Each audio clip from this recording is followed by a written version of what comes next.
Hi und herzlich willkommen zum Goldfarm Tutorial. Ihr seht schon, im Hintergrund habe ich was vorbereitet, denn ich habe mir ordentlich Gedanken gemacht über eure Wünsche zu einer richtig coolen, funktionierenden Goldfarm mit der Create Mod.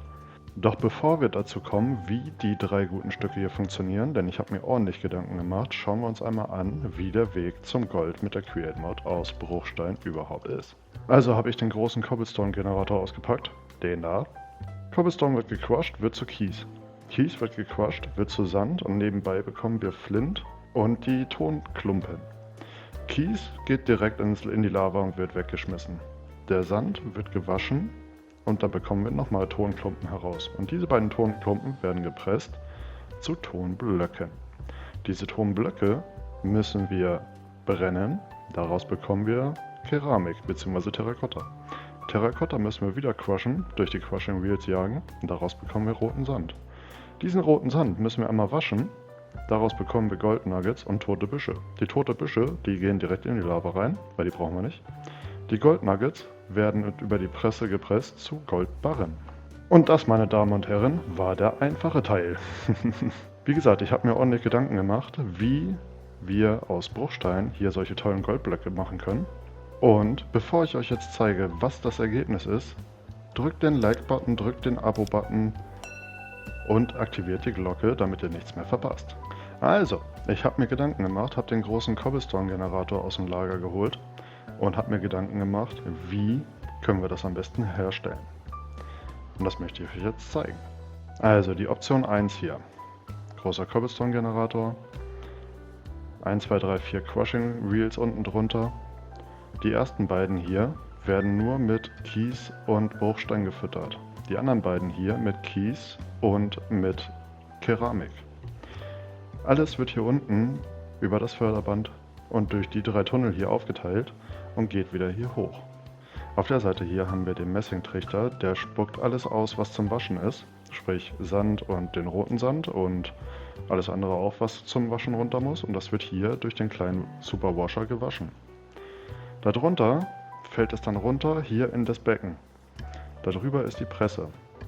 Ich zeige euch das Ganze einfach mal, wie es läuft. Na, halt, stopp.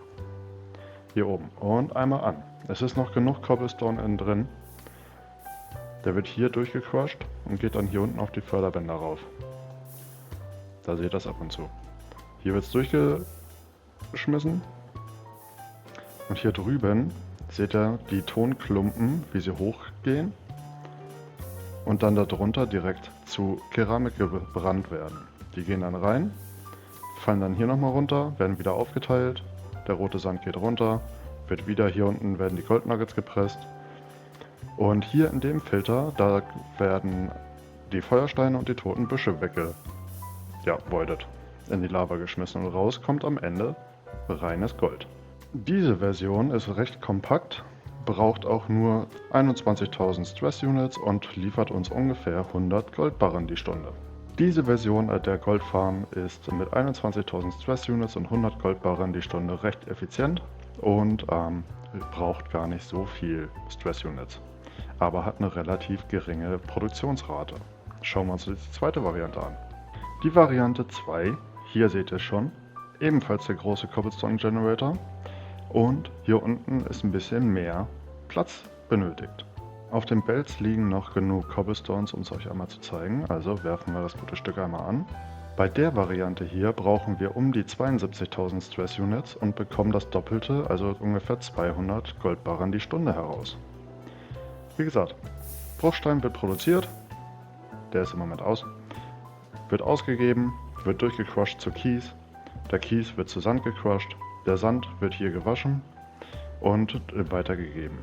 Hier unten drunter werden die ganzen Flints und die toten Büsche am Ende in die Lava geschmissen. Nur die Tonklumpen gehen hier weiter durch und werden hier durch die Pressen zu den Tonblöcken gepresst. Die Tonblöcke werden dann hier vorne gebrannt zur Keramik, gehen dann hier vorne rüber, hier hoch, wieder in den Vault rein. Und nur auf der Spur kommt dann die Keramik raus. 32 Keramik ist im Moment drin. Keramik wird gecrushed, der rote Sand wird gewaschen. Da habt ihr das gesehen, da ist was reingegangen. Der rote Sand wird hier dann gewaschen. Hier wird es gerade gecrushed. Und hier in dem Becken werden dann die Goldklumpen zu Goldbarren gepresst, die dann auch wieder hochgehen und ab in das Lager. Bei der Variante hier, die ist recht effizient, aber das Bottleneck ist hier das Sandwaschen. Das dauert relativ lange, deswegen ist die Produktionsrate so gering. Das Keramikbrennen ist gar nicht so schlimm, das geht fix, aber das Sandwaschen, das geht relativ lange, weil nur 2 Lüfter pro Seite den Sand waschen. Also, wenn ihr 72.000 Stress Units zur Verfügung habt und massenhaft Platz, dann baut euch dieses Ding. Produziert recht gut und zuverlässig Goldbarren und braucht einen Haufen Platz und sieht cool aus. Aber ich habe ja was von der dritten Variante gesagt. Ich habe noch meine grauen Zellen ordentlich angestrengt und dieses Monstrum gebaut. Dieses Monstrum ist einfach nur übermäßig OP. Aber schauen wir es uns an. Nachdem ihr abonniert und geliked habt, teilen nicht vergessen, Glocke anmachen. Also, wie gesagt, dieses Monsterchen hier ist ein Wunderwerk der Technik. Es ist hocheffizient, sehr gut eingestellt. Auf 7 Blöcke Breite, 12 Blöcke Länge und 26 Blöcke Höhe habt ihr einen Verbrauch von 76.500 Stress Units und 1000 Goldbarren die Stunde. Ja, ihr habt richtig gehört. 1000 Gold Ingots per Hour. Das Monster hier ist einfach nur hocheffizient, richtig gut eingestellt und produziert mega schnell Goldbarren. Und jetzt mag ich es euch einmal zeigen, wie das gute Stück funktioniert. Also werfen wir den Laden mal an. Den Cobblestone-Generator lassen wir jetzt mal FPS-technisch aus. Es ist aber noch genug Cobblestone hier im Vault drin, 2000 Stück, das reicht. Also, Feuer frei. Der Bruchstein geht hier komplett raus. Wird rausgezogen und die Crushing Wheels crushen es einmal durch. Zum Kies, also einmal zum Kies und einmal zum Sand. Hier wird das alles in dem kleinen 3er Vault gesammelt. Es wird alles hier unten rausgeworfen. Der Sand wird hier gewaschen und die Clayballs gehen einmal weiter. Die Clayballs gehen dann hier unten durch die raus in die Becken und die werden zu Tonblöcken gestampft. Die Tonblöcke gehen dann hier runter stackweise und werden hier unten gebrannt. Die werden dann direkt nochmal durchgecrushed. Die Keramik. Hier unten wird der rote Sand dann gewaschen. Und zwar durch 1, 2, 3, 4, 5, 6, 7, 8 Fans, die den roten Sand durchwaschen. Und hier drüben, ich habe es gerade erst angeschmissen und schon haben wir 5 Goldbarren. Von dort oben, hier herunter, 6 Goldbarren. Ihr seht schon, mega effizient das gute Stück. Die toten Büsche werden hier vorne direkt aussortiert.